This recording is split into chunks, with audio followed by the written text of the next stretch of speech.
It was the spring of 1989 in New York City, a time when the city was alive with energy but also overshadowed by rising crime rates and public fear.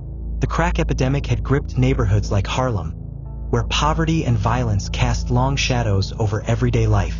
Young people navigated these streets with a mix of resilience and caution, dreaming of brighter futures amid the grit. On the evening of April 19th, something happened in Central Park that would forever change the lives of 5 teenagers: Antron McCray, Kevin Richardson, Yusef Salaam, Raymond Santana, and Corey Wise. These were boys from Harlem, ordinary kids between 14 and 16 years old, who went out that night expecting nothing more than some fun. Antron, a quiet athlete with dreams of playing basketball in college. Kevin, the outgoing one who loved music and hanging out with friends. Yusef, thoughtful and studious, often carrying a notebook to jot down his ideas. Raymond, artistic and gentle, sketching his way through tough days. And Corey, the protective big brother figure at just 16, always looking out for the younger ones. They joined a larger group of about 30 to 40 teens entering the park near 110th Street and 5th Avenue around 9 p.m., drawn by the warm night air and the simple thrill of being out after dark. Instead, they would find themselves pulled into a nightmare that lasted more than a decade, a story that would expose the raw underbelly of America's justice system. News broke quickly. A brutal attack had taken place in the park, shocking the city to its core. The victim, a 28-year-old white investment banker named Trisha Maley, had been out for her routine evening jog along the reservoir path in the northern section of the park, known as the Ramble. Around 10:15 p.m., she was found unconscious and severely beaten, her skull fractured in 2 places, her body left for dead in a ravine off the path. She had lost 75% of her blood volume and slipped into a coma that lasted 12 days. The attack made front-page headlines across New York, amplifying the city's already heightened anxieties about crime. Donald Trump, then a prominent real estate developer, took out full-page ads in major newspapers calling for the death penalty to be reinstated, famously declaring, "I want to hate these muggers and murderers. They should be forced to suffer." The police, under immense pressure from Mayor Ed Koch and the public to deliver swift justice, launched a massive sweep through Harlem. Over the next few hours, they rounded up dozens of young Black and Latino teens who had been in the park that evening, more than 30 in total, based on vague reports of a rowdy group harassing bikers and pedestrians earlier. Among them were these 5 boys, picked up between 11 p.m. and 1 a.m. simply for being in the wrong place at the wrong time. They had no idea that by the end of that night, they would be accused of one of the most notorious crimes in New York history, their names forever linked to a case that would define an era. The boys were taken into custody and questioned for hours, some for over 20 hours straight, without food, water, or even a chance to call home. They were tired, hungry, and scared, separated from their families and thrust into dimly lit interrogation rooms at the 20th Precinct Station House. None of them had their parents or lawyers present, a violation that would later be scrutinized but overlooked in the heat of the moment. Detectives, led by figures like Linda Fairstein from the Sex Crimes Unit, used relentless tactics. Good cop, bad cop routines, promises of leniency, and outright lies about what others had already confessed.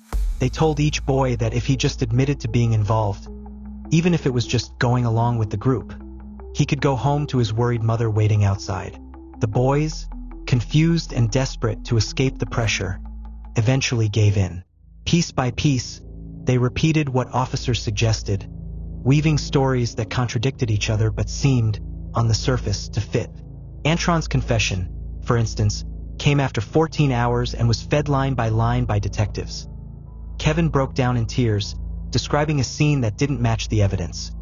Yusef, who hadn't even confessed on tape, was implicated by the others under duress. Raymond's account shifted multiple times, and Corey, the last to crack after nearly 30 hours, was slapped and threatened repeatedly. These weren't voluntary admissions. They were the product of psychological manipulation on vulnerable kids who had never even met the victim. By morning, police announced they had solved the case, parading the exhausted teens before flashing cameras in a spectacle that felt more like a victory lap than due process. The 5 teens, soon called the Central Park 5, were paraded before cameras, their young faces smeared with dirt and defeat. Overnight, their faces became symbols of fear, anger, and injustice, splashed across tabloids like the New York Post with inflammatory headlines such as "Wolf Packs Prey, 75 Horrors and Savages." The press fueled the fire, with outlets like the Daily News running stories that painted the boys as hardened criminals from broken homes, ignoring their school records, community ties, and lack of prior offenses. Pundits on TV shows speculated wildly, and public figures from politicians to celebrities weighed in, demanding the harshest penalties. New Yorkers, hungry for safety and retribution in a city reeling from over 2,000 murders that year alone, believed they were guilty. Polls showed up to 80% conviction rates before the trials even started. The racial undertones were impossible to ignore. A white female victim versus Black and Latino suspects from the other side of the tracks, echoing centuries of systemic prejudice. But there was a problem. There was no physical evidence linking them to the attack. No fingerprints on the victim's clothing or the pipe used as a weapon. No DNA from semen samples collected at the scene matching any of the boys, the single most damning piece of forensics that would later prove pivotal.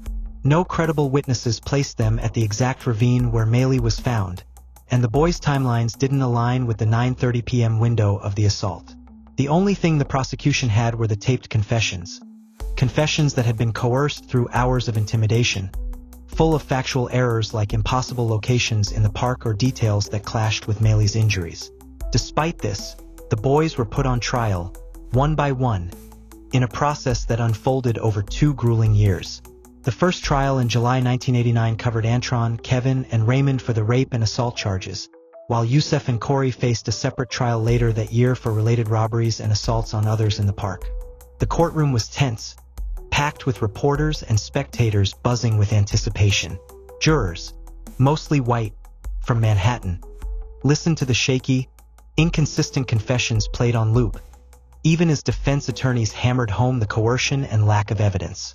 Expert witnesses, including psychologists, testified that the boys' statements showed classic signs of false memory implantation under stress.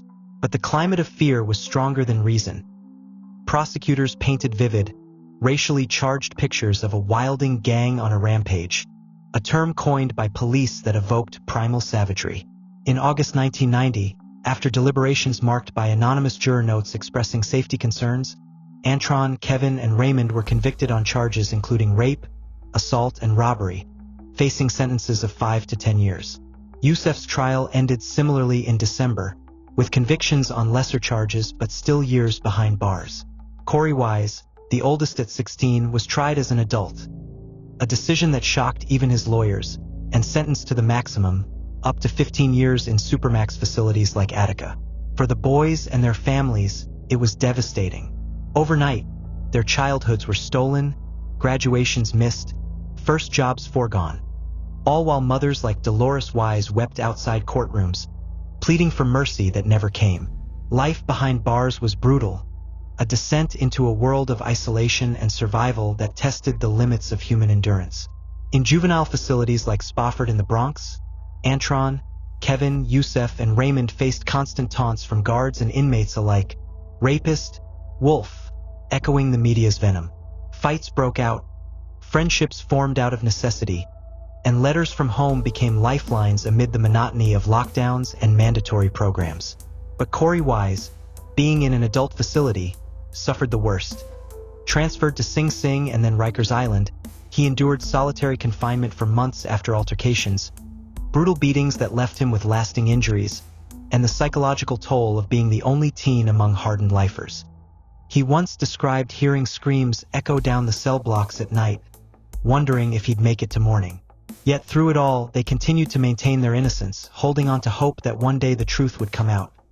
Bolstered by visits from family, pro bono lawyers like those from the Innocence Project, and a growing chorus of skeptics outside. Years passed.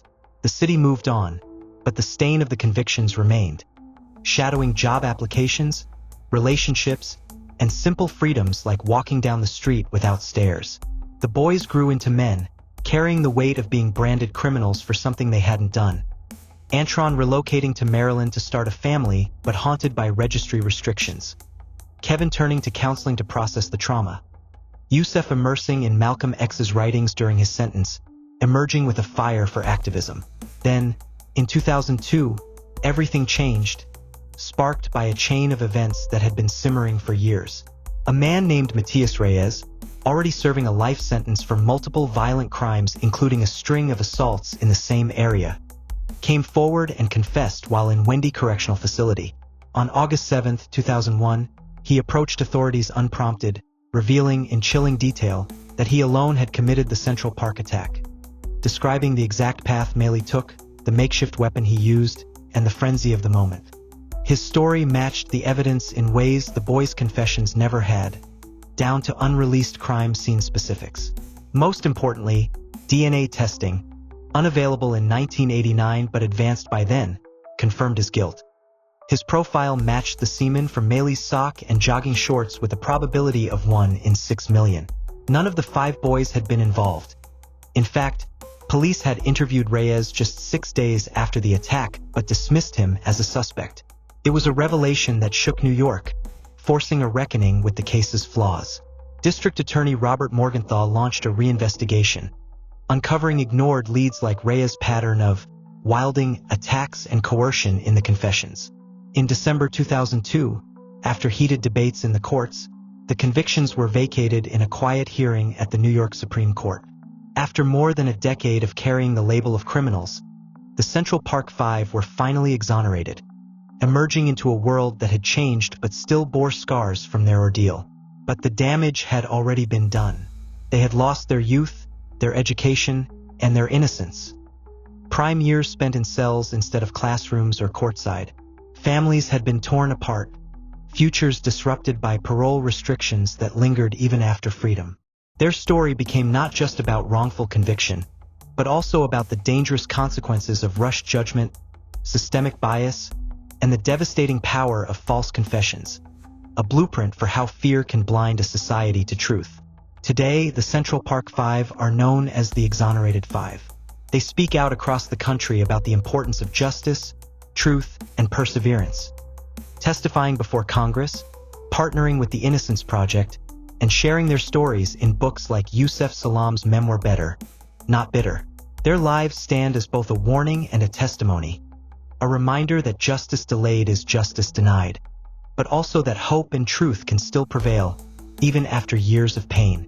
In 2014, they settled a federal civil rights lawsuit against New York City for $41 million, a sum that funded therapy, education, and advocacy but could never erase the trauma. Raymond Santana now runs a clothing line inspired by his art. Antron works quietly with his family. Kevin advocates for youth programs, and Corey, ever the protector, donated much of his share to the University of Colorado's Corey Wise Innocence Project. Think about a time you were blamed for something you didn't do, maybe at school, work, or even with friends. Stings, right? Now imagine that blame stealing years of your life, your dreams, your freedom. The Exonerated Five story hits hard because it's not just about them.